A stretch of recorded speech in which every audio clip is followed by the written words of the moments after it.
कि क्या ऐसा होता है कि जिन लोगों ने कोरोना वैक्सीन लगवाई है उनको इस तरह का कुछ सिम्टम किसी को आता है या किसी को भी आता है? साधारण सा मैं एग्जाम्पल देता हूँ।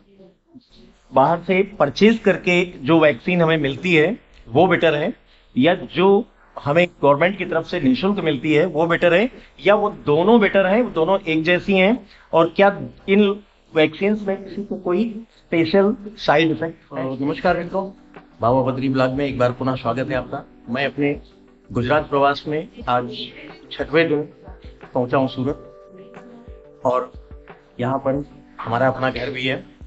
हमारे मित्र हैं संभाई त्रिवेदी और उनके छोटे भाई संभाई त्रिवेदी, राहुल भाई बैठे हैं, और अभी आप भी MBBS डॉक्टर हैं, इंचार्ज है अपने हॉस्पिटल के, गवर्नमेंट एम्प्लॉई हैं। और अभी हमारे यहाँ है डॉक्टर अशोक त्रिवेदी, और ये सामने कैसे आ रहे हैं, ये है हमारे डॉक्टर अशोक त्रिवेदी। आज चाहूंगा कि मैं, क्योंकि हमारे साथ दो डॉक्टर बैठे हैं, एक चीज पर मैं ऐसे 2 मिनट की चर्चा करना चाहूंगा कि कॉमन बड़ी अफवाहें हैं मार्केट में, जो जनमानस में कि बूस्टर डोज लगवाने पर ऐसा हो जाता है, वैसा हो जाता है, हार्ट अटैक चांसेस बढ़ जाते हैं, बहुत सारी तरह तरह के लोग अफवाहें फैलाते हैं। क्योंकि ये लोग दिन भर वही सारी चीजें बिलीव करते हैं, इसलिए हम सबसे पहले डॉक्टर त्रिवेदी जी से पूछते हैं कि क्या ऐसा होता है कि जिन लोगों ने कोरोना वैक्सीन लगवाई है उनको इस तरह का कुछ सिम्टम किसी को आता है या किसी को भी आता है? नहीं, जिन लोगों ने लगवाया है सिर्फ कोई लोग प्रभावित। जनरली ये सामान्य धारणा ऐसी लोगों में हो गई है कि वैक्सीन लगवाने से पहले जैसे होता था कि साइड इफेक्ट ऐसे हैं वैसे हैं, जबकि ये पूरी तरह से खोखली अफवाह है। इसमें कोई तथ्य नहीं है। वैक्सीन लगवाना बहुत ही आवश्यक, बहुत ही जरूरी है। जैसे गवर्नमेंट ने डिसाइड किया था कि फर्स्ट डोज, सेकेंड डोज, उसके बाद हार्ड इम्यूनिटी डेवलप करने के लिए थर्ड डोज बहुत ही जरूरी है। इसलिए हर व्यक्ति को जो कि 30 साल से ऊपर हो या 50 साल से जो ऊपर हो गए हैं, अभी उनको तो थर्ड डोज कंपल्सरी गवर्नमेंट ने कर ही दिया है। उसमें भी कुछ लोगों को हिचकिचाहट रहती है कि उसको लिया जाए कि नहीं लिया जाए। उसमें भी अभी 10% ऐसे कुछ लोग भी बच गए हैं जिन्होंने कि थर्ड डोज नहीं लिया है। मैंने एक चीज देख रहा है कि एक कम्युनिटी सेल्स में विशेष अफवाहें हैं। नहीं, ये सब है। उनको वो अफवाहें फिलहाल तो आपको ट्रैक से होती जा रही है, धीरे धीरे लोगों में जागरूकता आ रही है। शुरू में ऐसी अफवाहें थी और उसका हमने बहुत उसको फेस भी किया है, क्योंकि जब फील्ड में आप काम करते हो तो उसमें बहुत ही तकलीफ होती है उसको मैनेज करने में, तो उनके कारण भी है। अब लेकिन इसमें सवाल ये है कि लिया जाए कि नहीं लिया जाए। लोगों को मेरी सलाह ये है कि थर्ड जो डोज है जिनकी बाकी है वो एनी हाउ जहाँ पे भी चल रहा है, गवर्नमेंट हॉस्पिटल में, प्राइवेट हॉस्पिटल में, उनको लेना आवश्यक है, अति आवश्यक है। तो जो कि उनके आगे हार्ड इम्यूनिटी डेवलप होने में और उनको आगे प्रोटेक्शन देने में, हाँ, तो सहायक सिद्ध हो और सही रहे। आगे जो कि चांसेस उनके कम हो सकते हैं, और होने के बावजूद भी वो जान घातक नहीं हो, और छोटे मोटे सिम्टम के बाद भी वो व्यक्ति सर्वाइव कर सके। ये जो मतलब वैक्सीन है, ये खतरे को मेजोरिटी वो क्या कहते हैं, मृत्यु दर है कम कर देता है। एक साधारण सा मैं एग्जांपल देता हूँ। जी। जैसे रोड ट्रैफिक एक्सीडेंट होते हैं, हर व्यक्ति कोई भी हेलमेट पहनते हैं, जैसे आप भी पहनते हैं, हम भी पहनते हैं, गवर्नमेंट भी बोलती है आप हेलमेट पहनिए, ठीक है। व्यक्ति हेलमेट पहन के जाता है, चलाता है गाड़ी, हेलमेट पहनना जरूरी है। इसका मतलब ये नहीं है कि आप ट्रक के सामने चले जाएं, वो तो उसमें तो निश्चित है। तो इसलिए वो हेलमेट इसलिए पहना जाता है कि अगर एक्सीडेंटली आप कहीं गिर जाते हैं, फिसल जाते हैं, या बाई चांस ऐसा कुछ हो जाती है घटना, तो जिसमें आपके प्रोटेक्शन करने के बावजूद भी बचने के चांसेस आपके ज्यादा रहते हैं, और अगर लग भी गया तो हेड इंजरी नहीं होती है, आप सर्वाइव कर सकते हैं। जी जी जी, ठीक है। तो जो उसमें यही है कि जो लोग विदाउट हेलमेट जाते हैं उनके ऊपर चांसेस नहीं रहते हैं। दूसरी तरह वैक्सीन में अगर आप वैक्सीन लेते हैं, इवन तो कि आप उससे इन्फेक्टेड भी जाते हैं, तो भी आपके डेथ के चांसेस बहुत ही मिनिमाइज हो जाते हैं, और आपका सर्वाइवल रेट है बहुत इंप्रूव होता है, और दूसरों को जो करने का जो रेशियो है वो भी कम हो जाता है। इसलिए एडवाइस है सबको थर्ड बूस्टर डोज लेना चाहिए। अब तो 12 साल से ऊपर के बच्चों की भी वैक्सीन आ गई है, और नाजल स्प्रे आता है वैक्सीन का, वो भी गवर्नमेंट ने अप्रूव कर दिया है। इसलिए फर्दर आपको गवर्नमेंट वो गाइडलाइन जारी करेगी कि उसको किस तरह से यूज करना है। धन्यवाद डॉक्टर साहब। अभी आपने सुना कि डॉक्टर नरोत्तम त्रिवेदी ने अपनी जानकारी दी। और इसके बाद में मेरे साथ हैं डॉक्टर अशोक त्रिवेदी, जो कि हेल्थ केयर सेंटर में इंचार्ज है।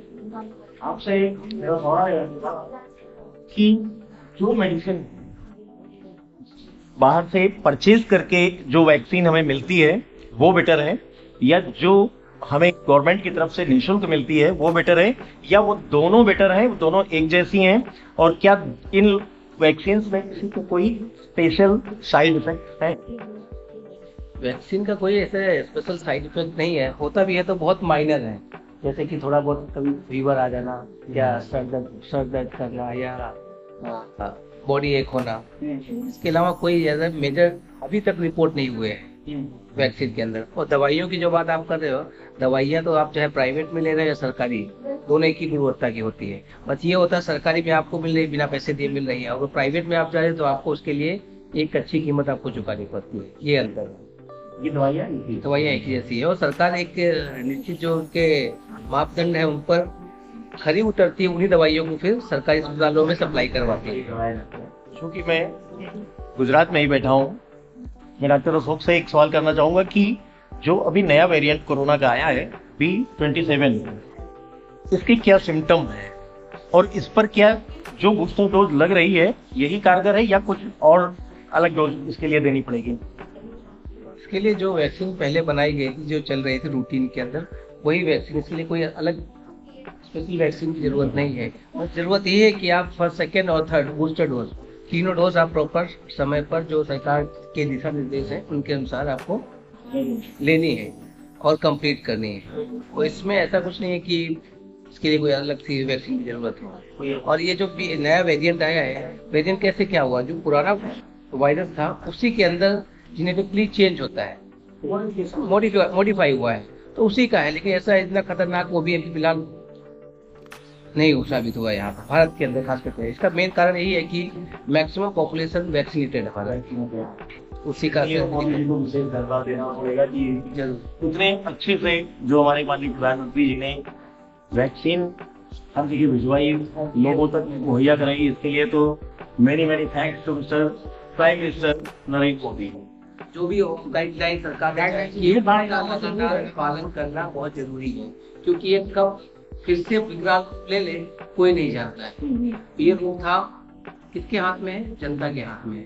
जनता कैसे कर सकती है? सरकार द्वारा निर्देशों का पालन हमें सुविधाएं नहीं दे, कोई मतलब ही नहीं निकलता है। हम बगैर मास्क के और बगैर अपनी सुरक्षा व्यवस्था के हम घूमते हैं, भीड़ में जाते हैं और कुछ भी बगैर हाथ धोए खाते हैं, तो जाहिर सी बात है वो तो अपने आप में बीमारी को निकाल देने वाली बात है। अपने परिवार की भी जाता है। पर्सनल हाइजीन ये तो अभी तो मान लिया उसके बाद कोई दिखा रहेगा, उसके सिम्टम्स वही पुराने वाले हैं या कुछ नए आएंगे?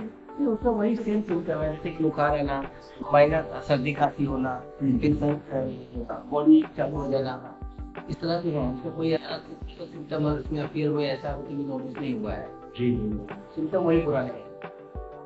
फिलहाल अभी क्या इसमें कुछ ऐसे भी है कि नोट हुआ है कि साइलेंट सिम्टम्स दिखते हैं। जैसे पहले ये होता था कि सांस लेने में थोड़ा प्रोग्रेसिव डिजीज होती थी कि धीरे धीरे स्टार्ट हुई, फिर उसको धीरे धीरे उसको सांस लेने में तकलीफ हुई, फिर उसका ऑक्सीजन लेवल और घटा, फिर ज्यादा उसको ऑक्सीजन लेवल एकदम कम हो गया। लेकिन अभी कैसा है कि ऐसा फिलहाल तो अभी ऐसा नोट करने में आया है कि जो पेशेंट हैं उनमें सडनली ऑक्सीजन लेवल है ना वो घट जाता है, जबकि जो टाइम पहले मिलता था वो अब मिलता नहीं है जो नया वेरिएंट में है। कोई सिम्टम ही नहीं है, वो सिम्टम सिम्टोमेटिक हो सकता है। सडनली एकदम से आपको सांस लेने में तकलीफ हो रही है, ऑक्सीजन लेवल डाउन हुआ आपको और हॉस्पिटल जाना। पहले लोग हॉस्पिटल जाते थे, खांसी आई उसको, फीवर है या दूसरे सिम्टम आए तो दिखाने जाते थे कि चलो यार मुझे तो नहीं हो सकता है। अब ऐसा होता है कि पेशेंट पॉजिटिव है, फिलहाल पहले भी होता है, लेकिन अब मेजोरिटी में ऐसा हो रहा है कि पेशेंट को दूसरे सिम्टम नजर नहीं आ रहे हैं,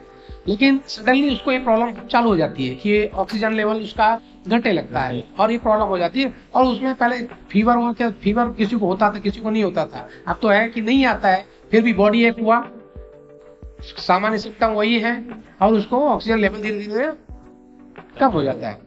तो फिलहाल जिनको भी है अभी उनको सोशल डिस्टेंसिंग का भी पालन करना चाहिए।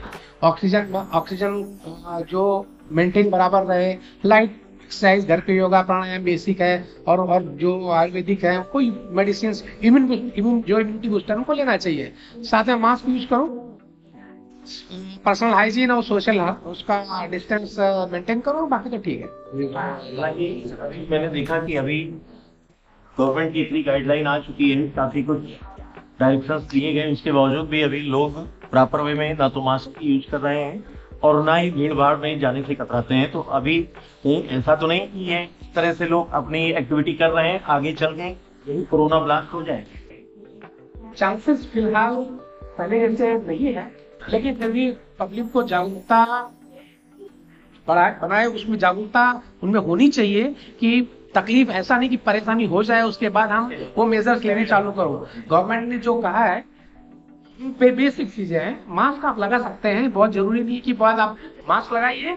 हाथ जनरली हम धोते हैं, खाने से पहले धोते हैं, कोई बाहर की चीजें खाते हैं उससे पहले धोते हैं। हाइजीन का वो ध्यान रखना है। आप कहीं पब्लिक प्लेसेस पे जाते हैं, टच करते हैं, एक अगर उसमें से कोई भी एक पॉजिटिव हुआ, उसको खांसी है, कुछ भी सिम्टम अगर उसने खांसा और टच किया तो वो आपको इन्फेक्ट कर सकता है।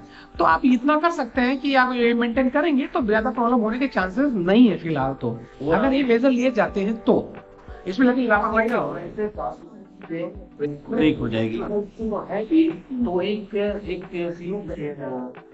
क्या है कायदे में रहेगा, जब वायरस पहले से मजबूत हुआ है पहले से कमजोर हुआ है।